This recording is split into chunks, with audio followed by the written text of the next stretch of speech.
Shalom, shalom, bien-aimés dans le Seigneur, fidèles internautes et téléspectateurs de la chaîne PPT TV. C'est un plaisir renouvelé de nous retrouver encore cette semaine dans le cadre de l'étude de la parole de Dieu. Et c'est sur votre programme hebdomadaire à l'école du sabbat.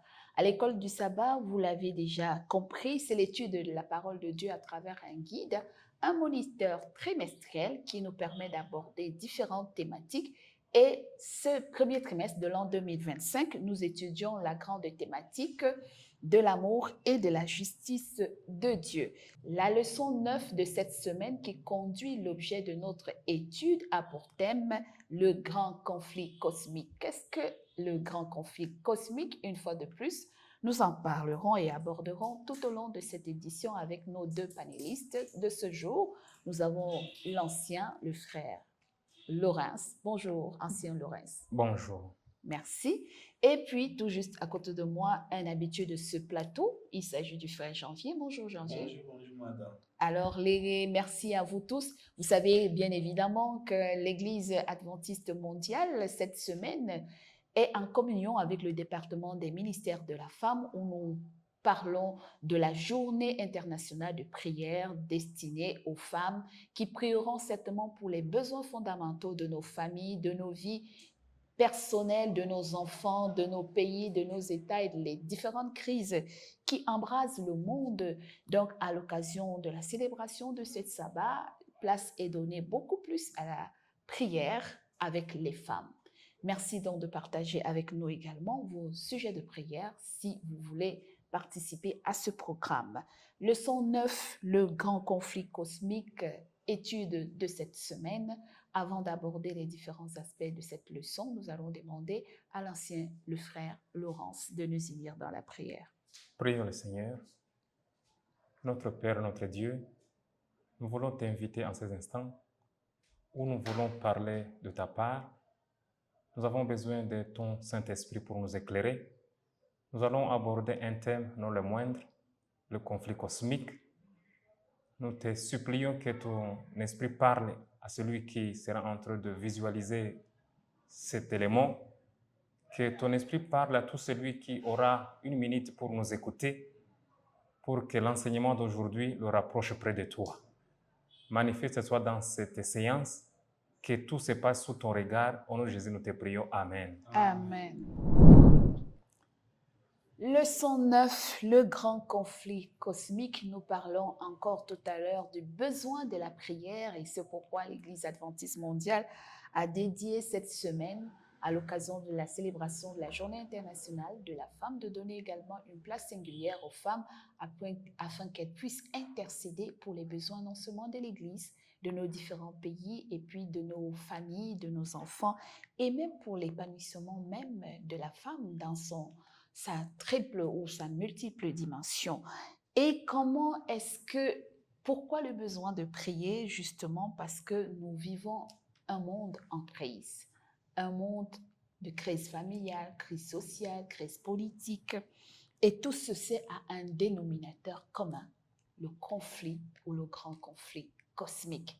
Qu'est-ce que c'est que le grand conflit cosmique? L'étude de cette semaine nous permettra d'en comprendre quelques fondamentaux. Le verset de mémoire de la leçon 9 de cette semaine nous dit, dans Genèse chapitre 3, le verset 15, « Je mettrai inimitié entre toi et la femme, entre ta postérité et sa postérité. Celle-ci t'écrasera la tête et tu lui blesseras le talon. » Comment comprendre cette sentence venant de Dieu après la chute ou le péché ou la désobéissance de l'homme? Qu'est-ce qui en est la cause? Comment en est-on arrivé là? Frère Laurence, que peut-on dire du grand conflit cosmique de manière macro? Le grand conflit cosmique ou le conflit cosmique, c'est un conflit qui a commencé, qui a ses origines dans le ciel. La Bible le dit, qu'il y ait guerre dans le ciel. Ce conflit a fait de ravages parce que parmi les créatures de Dieu, l'archange Lucifer, lui qui avait la primauté sur les anges, du moment où il s'est déconnecté de la souveraineté de Dieu, du moment où il a voulu être indépendant, là, le problème avait commencé. Il s'est détaché de son Créateur et il a fait une campagne dans le ciel pour convaincre les êtres célestes à se rallier derrière son rang. Les anges, par myriades, plusieurs se sont rangés de son côté et la souveraineté de Dieu céleste, c'est tel que le diable Lucifer, il a été sollicité à revenir à la raison.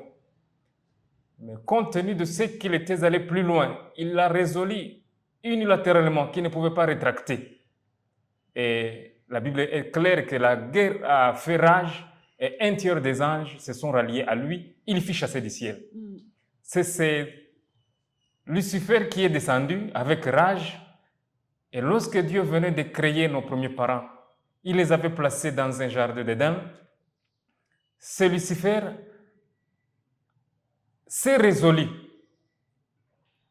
de rallier la race humaine derrière ses rangs, à sa rébellion. À sa rébellion. Contre Dieu. Contre Dieu, voilà. C'est là qu'il va s'introduire, c'est là qu'il va solliciter l'allégeance des êtres célestes. Et là, le problème avait commencé lorsqu'il a réussi à séduire Ève et a fait d'Ève un messager pour happer Adam. Et du coup, lorsque Adam s'est rallié à la position d'Ève, le mal était entré, la race humaine avait fait bloc uni avec le diable. C'est dans cet environnement que Dieu est intervenu pour justement inaugurer une inimitié, pour déconnecter, pour faire un plan de déconnecter l'homme du diable, Satan. Et c'est là que Dieu a commencé à mettre à exécution le plan de la rédemption que nous verrons dans la suite de la leçon. Et d'où le verset à mémoriser alors, de Genèse 3, verset 15. Voilà les origines de cette déclaration de Dieu. Je mettrai inimitié entre toi et la femme, entre ta postérité et sa postérité. Et là, Dieu s'adressait justement au diable, Dieu s'adressait au serpent, dans lequel s'était infiltré le Satan. Et dans le fur des âges, la campagne ou la procédure de Dieu, c'était toujours de continuer à solliciter l'homme à se déconnecter de Satan, parce que la finalité de Satan, c'est que la race humaine périsse avec lui. Mais la Bible est claire que Dieu a préparé une fin pour Satan et ses anges. Seuls les hommes qui s'accrocheront indéfiniment au péché périront avec le diable. Mais cette déclaration de Dieu, c'est une invitation à nous tous et à vous tous de nous rallier au plan de Dieu pour que nous ayons nos vies sauvées à la fin des temps.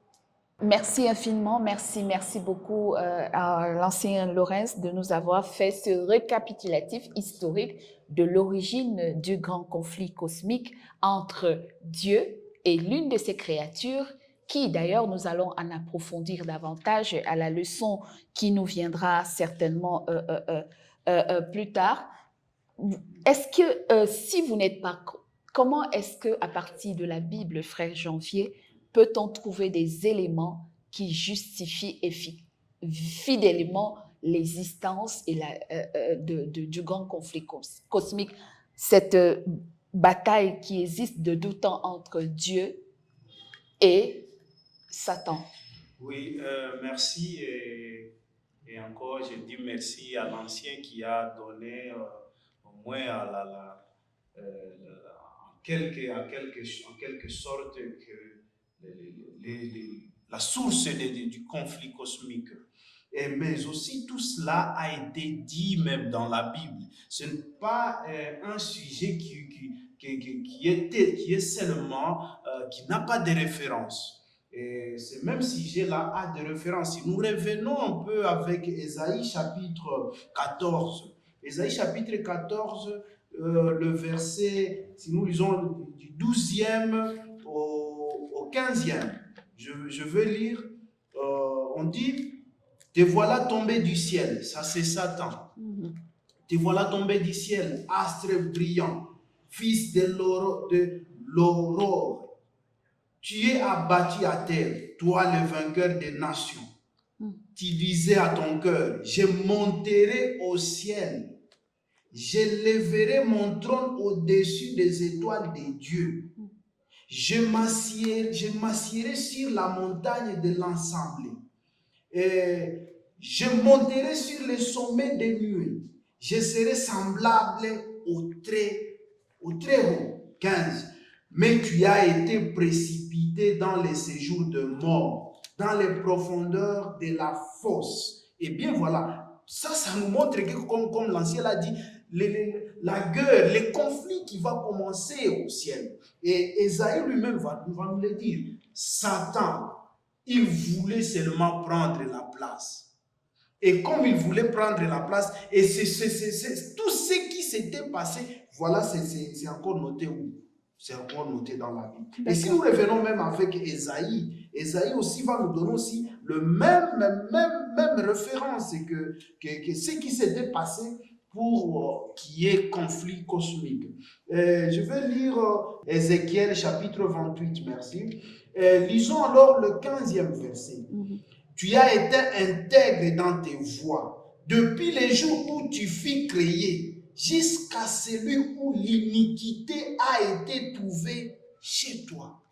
Pour dire que le conflit cosmique n'est pas seulement question de théorie, mais il y a des références qui nous prouvent que réellement ce conflit a commencé où? Quelque part, au ciel, justement.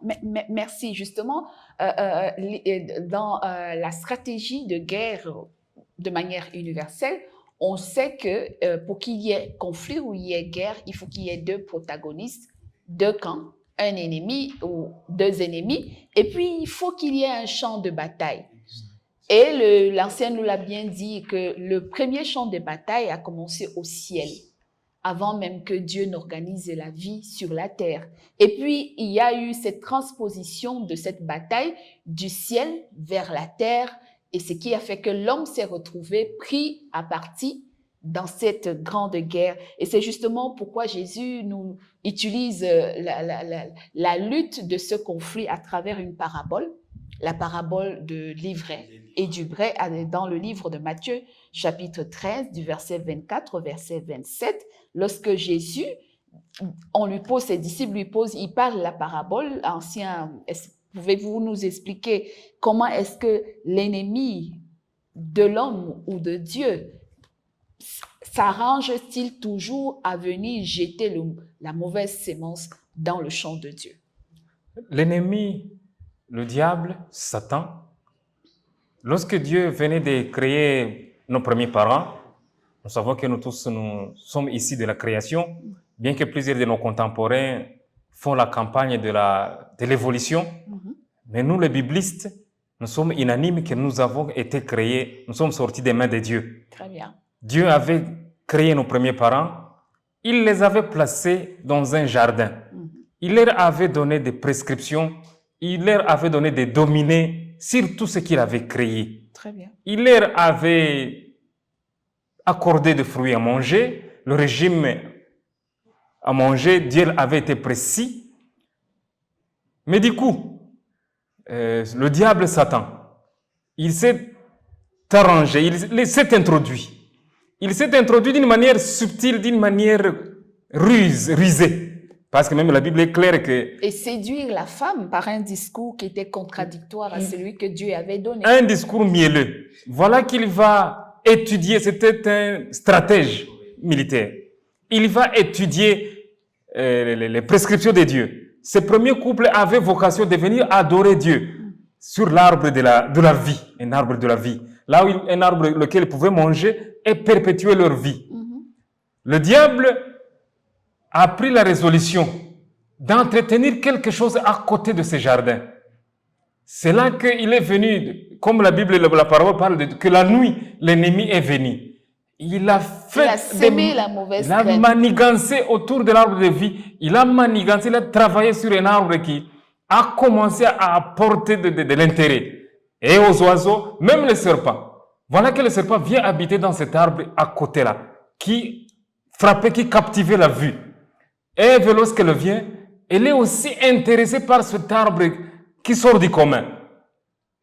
À force de s'y attarder, c'est là qu'elle a été happée. Le diable, cet ennemi que Jésus parle dans le livre de Matthieu, qui est venu de nuit, qui a semé l'ivrée. Et c'est à base de cette ivrée que le couloir, le boulevard du mal est entré sur la planète Terre. Et donc, on peut comprendre que le diable a utilisé une stratégie, c'est-à-dire, il vient d'abord, il sème le doute dans le cœur. Est-ce que Dieu a-t-il réellement dit? Donc, généralement, quand votre ennemi veut vous atteindre, vous avez l'habitude de marcher sur un chemin, mais il vient vous faire croire que là où vous êtes, votre position n'est pas certainement la bonne. On vous a recruté, par exemple, dans un emploi janvier, et puis votre valeur, votre statut est là, et puis quelqu'un arrive un matin et vous dit, est-ce que c'est même là que tu mérites être? Et là, vous commencez à vous poser des questions. Vous commencez à douter même que, est-ce que votre patron même vous a pris dans le bon poste? Et il vous amène à commencer à perdre déjà la confiance de votre patron parce qu'il dit, vous méritez mieux que ça. Et comment est-ce qu'on peut échapper à ce type de ruse et de séduction de la part de nos adversaires? Parce que Satan ne s'incarne pas de manière physique tout le temps. Il peut utiliser les humains comme nous.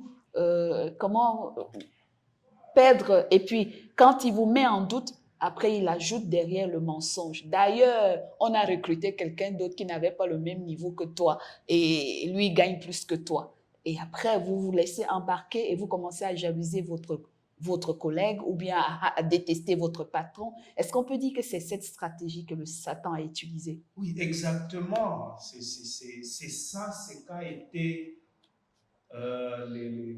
la ruse, la séduction, stratégie, le doute, voilà, le mensonge. Que Satan va créer chez la femme avec une question, est-ce que réellement Dieu a dit ça? Et c'est ça même aujourd'hui. Aujourd'hui, nous devons savoir que même Satan lui-même est en train de travailler. Et quand il travaille, il nous amène aussi la même question. Et la question est comment? La question est de dire, est-ce que réellement tu as un Dieu? Et si réellement tu as un Dieu, est-ce que tu peux continuer encore à vivre cette vie? Et quand tout cela arrive, c'est à moi aussi de réfléchir. On m'a dit, est-ce que réellement j'ai un Dieu? Cela prouve que le Dieu que je suis en train de servir ne me regardez pas quelque part, c'est ce que disent les gens. Et vous allez voir, la plupart des gens vont dire, laisse-moi abandonner. Moi, je ne vais pas à l'église comme toi, je ne prie pas comme toi. Je ne prierai plus.